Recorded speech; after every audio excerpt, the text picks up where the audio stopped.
Hi, and welcome to Live with Guy. Thanks for all the subscribers that got us to 1,000 subscriptions. Let's get into today's news and pop culture. We got Tyson sitting down with Mace talking about why they're going to vote for Trump and why you should too.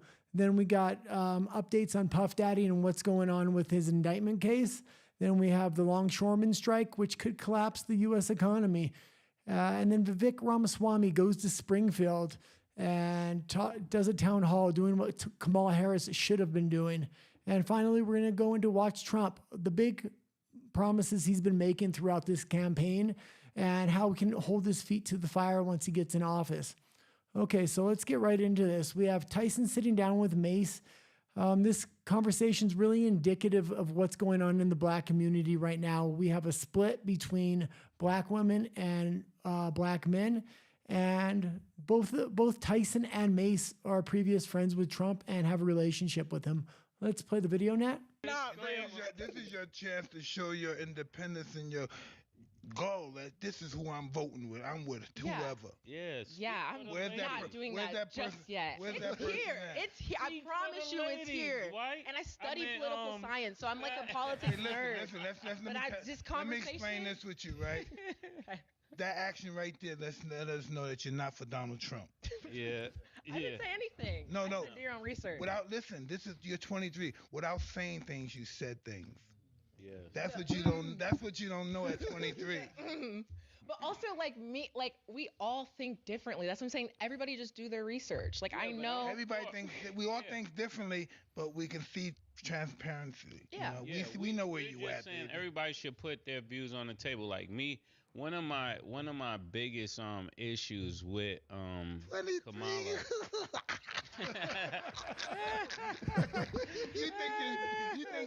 you think you're worldly, don't you? You think you know shit. You think you're very intelligent and you know stuff, right? That's how I think. Great discussion though, because I love talking to y'all about different stuff. Because I know we have different views. I love you. Yeah. 23, I love you. Oh God. But I have so much more to learn as well. Crazy, Mike? What? She has been traveling the world lately. A lot. She's been moving around. So you're right. What do you mean by traveling? What do you mean by traveling the world? I just like to learn about different cultures, people, how they think, why they act. Tell me, what do you mean by traveling the world? Tell me that. He said you traveled the world. Was he mistaken? No, I haven't. Where have you been? Recently? Wherever. Last year, 10 years ago. I mean, I've been most of the islands. I was just in Tokyo. I mean, I went to Costa Rica. I went to Europe. But when you're there, who did you engage with? I engage with the locals. So I usually get a guide, and then they'll show us around and get Did you go with nobility? Who did you talk to? Did you go with people who ran the show? I ran the show. Did you go with the president? Did you meet the prime minister? With the locals. I ain't get there. I was She went to locals. Did you think of what the niggas who ran the show? Yeah. That's 23. That's 23. Okay. Okay, so now that we're talking about.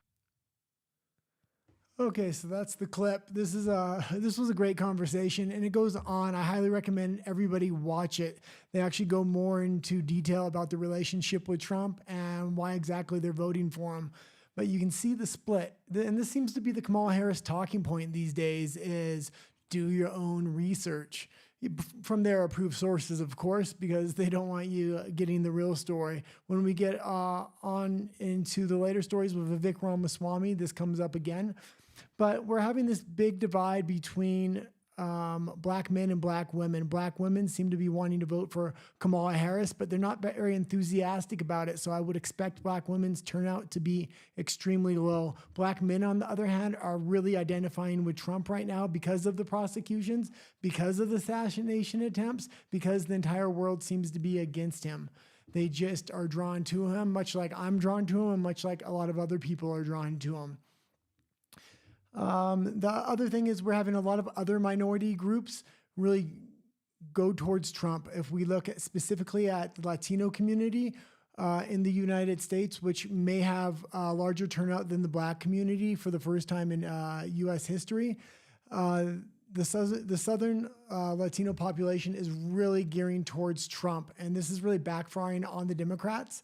They figured with all these Latino immigrants that this would increase the voter base of the Democratic Party. And it's really done the opposite. Many Mexican Americans are conservative by nature and just don't agree with the new Democratic policies of the far left. They're much more traditionalist. They, especially with Trump reorganizing the conservative party with an anti-war party, good economics, things like this, good independent small business, putting tariffs on the country. This is appealing to a lot of non-college graduate Americans, such as myself. Okay, we also have the white vote within the United States. I would say it's expected to be at 70% this year. For the last 3 election cycles, it's gone down by 2% each cycle. It's gone from 76 to 74% to 72%. And this election cycle, I'm expecting it to be around 70%. This is one of the major key factors on how the Democrats are really gerrymandering the polls. They're not polling enough white Americans. What do I mean by that? In their poll data, it shows they're only polling 60 to 62% because that's what they expect the turnout to be. But the turnout's going to be much higher than that. So let's go into Puff Daddy now. And we'll start with a clip here, and then we'll go into a secondary clip. Yeah, there you go. Y'all. Thank you. And I just want to say how much I appreciate Puff Daddy for doing the kinds of work that he's doing, because he doesn't have to do this. But this is part of what is important about giving back. We applaud you, and I want to apologize for not sweating, but I do this so much. I'm so cool. I just want y'all to see everybody I'm interviewing is sweating. I'm not even touching my brow. I'm so cool, and I want to apologize. I ain't trying to make you look bad or nothing like that, but I'm just so cool. We a t-shirt. I tell you, if he was wearing one of those fancy designer clothes he's designing, he'd be sweating just like me. Yeah, there you go. Y'all. Now, what we're looking at here is, am I sweating or is it baby oil? I don't know. When they did the raid of his home, they found a pallet full of baby oil, which is absolutely crazy. But the reason I put the clip of him and Barack Obama up, because what Puff Daddy represents is really an Epstein-style blackmail ring that's targeted in 2 areas. One major area of focus for his blackmail is in politics. The second area is entertainment. With this, we're seeing a shift away from Hollywood in this political cycle. Hollywood's really collapsing. A lot of scandals are coming out. If a lot of this Puff Daddy information comes out within the court case, this is going to collapse really the base of the Democratic Party as far as endorsements go. The other section of endorsements was really the Teamsters and unions, which is also falling apart for the Democrats. But we're seeing the Trump campaign mainly focus on normal people, average people, mothers, fathers, daughters, students. These people are making videos just like I'm making videos, just like hopefully you're making videos talking about why they support Trump or why they support the candidates and people they do, like RFK and Vivek Ramaswamy. People are not being swayed by Taylor Swift and your traditional Hollywood endorsements. They're beginning to see through this. Also, let's play the second video. And this video is much more graphic, so be forewarned here.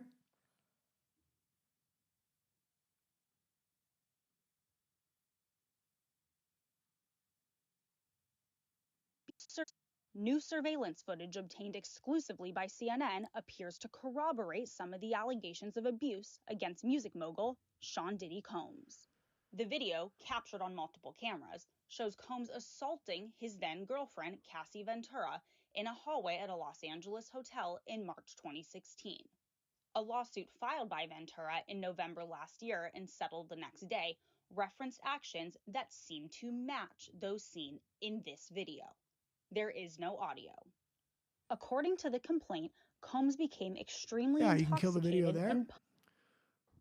Okay, I think this video right here is by far the most damaging piece of evidence in which is going to come out. even if it's not allowed in the trial, it's the most damning piece of evidence.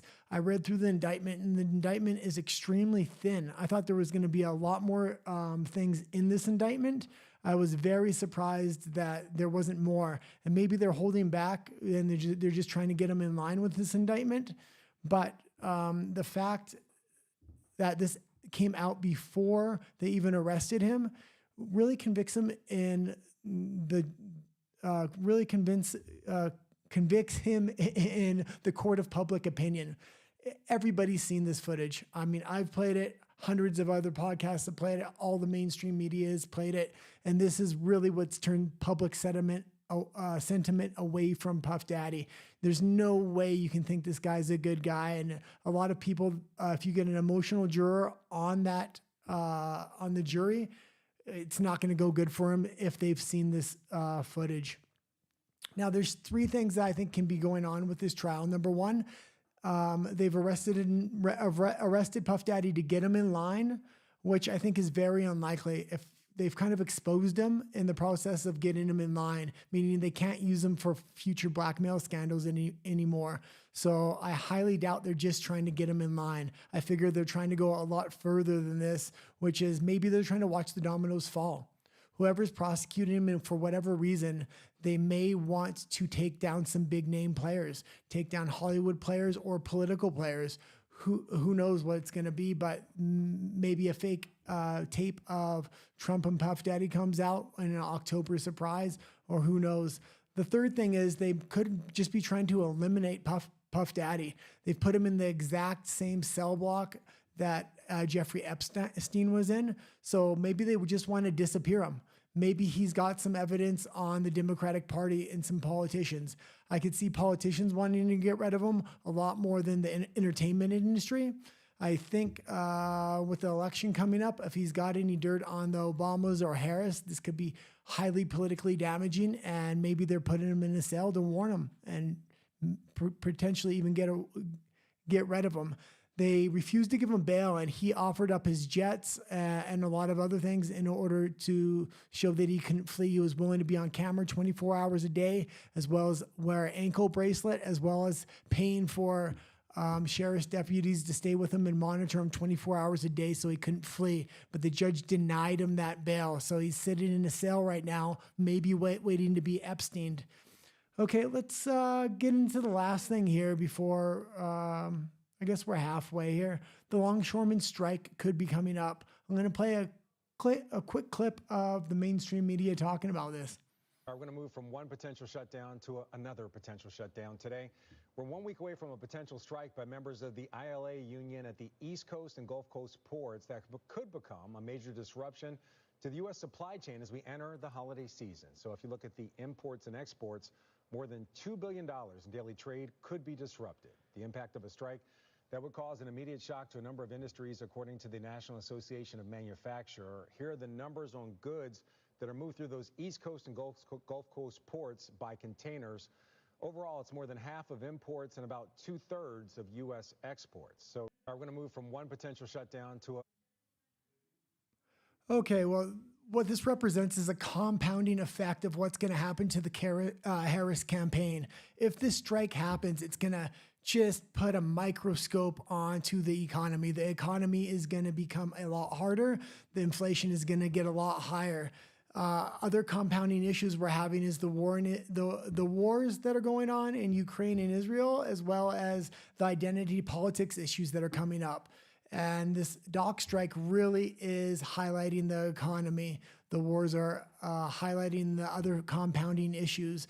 Rather than an October surprise happening this year, I kind of feel like it's an October landslide coming for Harris. She can see it coming. It's not going to be a surprise, and it's just overwhelming her. She's going to be drowning in this. I think on my last live stream, I talked about they're not going to be able to hide these poll numbers for much longer, and Trump's going to start pulling ahead further and further and further. Now, I watch a lot of polling data coming out, and all the best pollsters really have Trump so far ahead right now. It's looking like a George W. Bush #1, not the junior, but his dad. That was a pretty big landslide back in 1988. I think he won 53% to 43 or 42%. Trump's in that range right now, and we're still 40 days out. In 40 days, he could possibly have a Ronald Reagan type of landslide happening here. If you don't know, Ronald Reagan had a 50-state landslide. It was one of the biggest landslides in American history. Donald Trump's currently on track to winning the popular vote,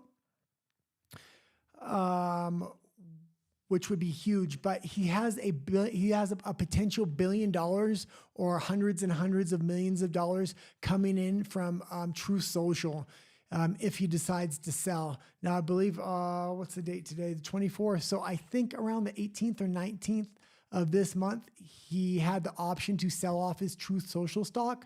If at one point the Truth Social stock was worth $1 billion, if he's able to recover that $1 billion and invest it into the campaign in October, this is his own money and he can decide where it goes directly, not the Republican Party. So he's going to be able to really identify areas he wants to hit and how he's going to drown Kamala Harris with this political money and these advertisements. So I'm really looking forward to seeing how October goes. I'm expecting a complete landslide from Trump in the media. Another thing is the tariff effect that this will have. Trump, if you don't know, wants to bring tariffs in for every other country that's importing products into the United States to give American manufacturers and businesses a huge advantage over foreign businesses. He also wants to try to eliminate taxes in a lot of different senses, such as Social Security tax, tips, and overtime taxing. He wants to replace that with tariff taxing. Harris has a lot of big ideas on programs she wants and how many trillions of dollars she wants to spend, but she has nowhere to get that money. She's claiming she's going to tax the 1%, but we all know how that goes. You tax the 1% and then you tax everybody else.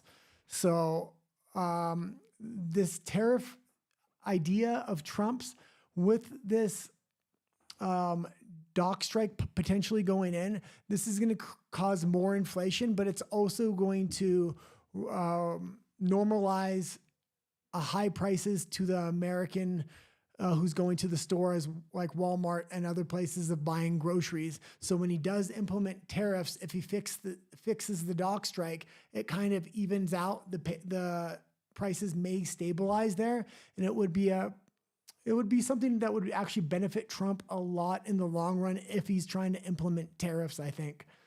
Also, we have union and blue collar workers who are really shifting towards Trump right now.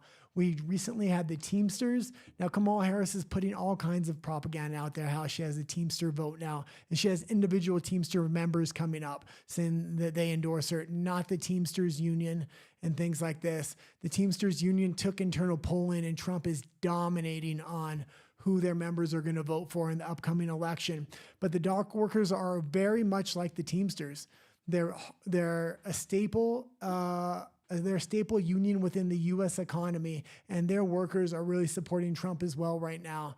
But let's get into Vivek Ramaswamy. He went into Springfield. Now, Springfield is where we're having this Haitian issue where they're eating the cats, and it's just really highlighting the immigration issue in general. Let's play the clip real quick. Springfield, a racist city? To be honest with you, there are people there, but after they get to know you, that's gone. Yeah. I live where there wasn't a lot of blacks over there, right? And we were only 30 years. We built our house. My husband and I, we've been together for 51 years, married for 46. People were afraid when we moved in the neighborhood, okay? All my kids, 3 with masters, or 2 with masters, bachelors and everything. But they had block parties where everybody in the community around there for blocks around came and had parties and talked. The kids played with each other. Kids don't have fear. It's the adults that have fear. Exactly. So that's what I would say. If I would say anything, do a big thing. We got the fairground, we got Snyder Park, we got the reservoir. Bring everybody together, and I guarantee you Haitians would come. But then you talk with them. Listen, you're gonna have bad in every race. Forget it. Let's be real, right? There's not one that doesn't have a nut in the tree someplace, and that's just the truth. That's the truth. It's the truth. Okay, so I highlighted this particular clip for a reason, and this was just Vivek Ramaswamy really having no political power in Springfield, but wanting to go there, bring the community members together, and have a town hall to allow them to voice their opinion and to really collect some, internal maybe talking points and things Trump can take, but more so maybe he can create solutions in the future on how we address this Springfield issue. It's a lot less about eating cats and dogs, which that was just the way to highlight Springfield because it was memeable, it was songable. It was probably the most memeable moment of any presidential debate that's ever happened. But it was mainly to bring up the fact of illegal migration and legal migration into the United States. If you don't know, Springfield is a town of 50,000 people. They've imported 20,000 Haitian migrants alone, not counting the other demographics of migrants they brought in. But that's over 33% of the population they've increased. All of the money, food banks, services that are in Springfield are tapped out because of these Haitian migrants. Also, this brings up a good point into legal immigration within the United States. This used to be a dirty trick that the Republican Party used to pull all the time when big corporations were on their side. Now the parties have reversed, so now the Democratic Party is doing the same dirty tricks. So I guess it doesn't matter whoever's in power. They're going to allow these Haitian migrants, many of whom who are legal immigrants, not illegal immigrants, to be placed in a tiny community because there's corporate manufacturing really close to that town. So they're being placed in factories so they can get cheap workers that won't complain, that are kind of stuck if they want citizenship. They can't leave. They're going to be stuck working in these factories for 20 years, whether they like it or they hate it, trying to build a better life for their families. But it's just absolutely crazy that the Democratic Party is using the same tactics the Republican Party once ran.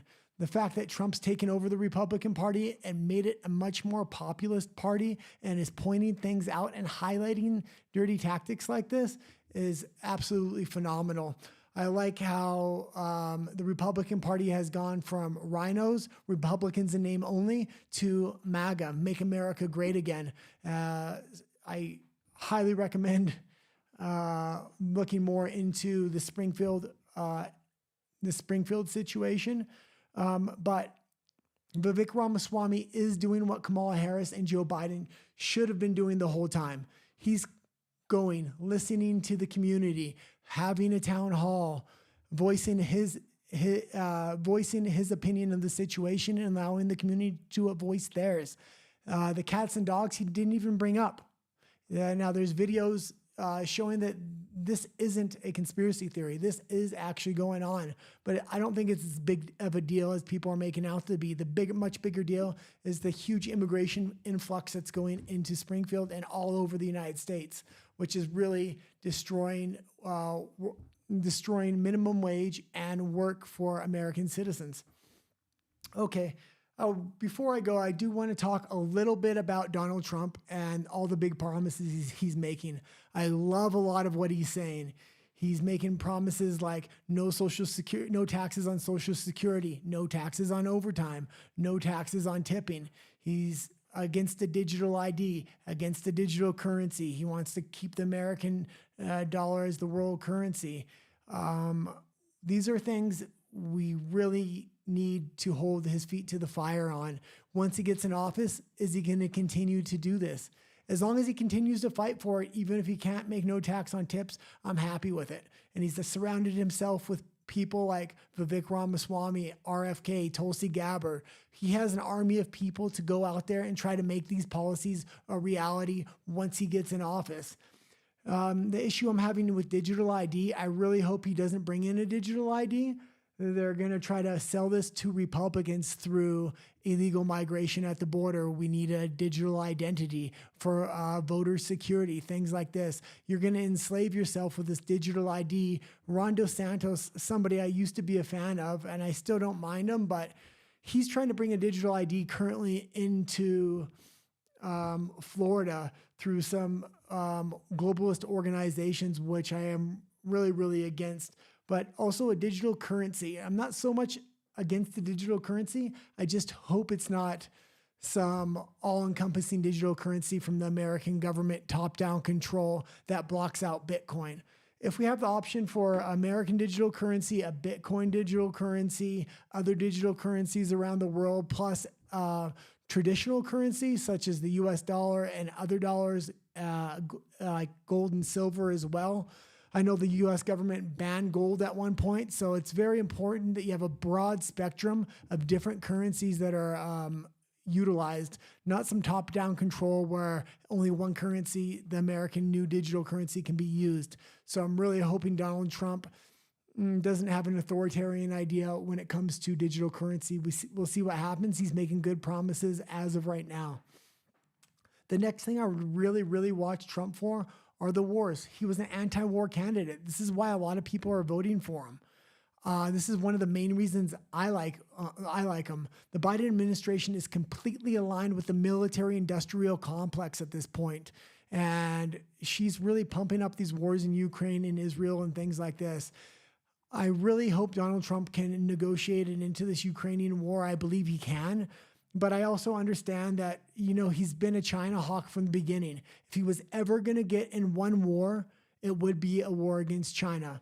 I hope he goes at an economic war with China, not a hot war with China. So when he does get in office, I would really hold his feet to the fire to go after China economically, not physically. Also, Israel, he's a big supporter of Israel, so I could see him encouraging the Israeli war to go on. I would hope he would negotiate a truce to that, just like he would negotiate a truce into the Ukrainian war, but we'll have to wait to see when he gets into office.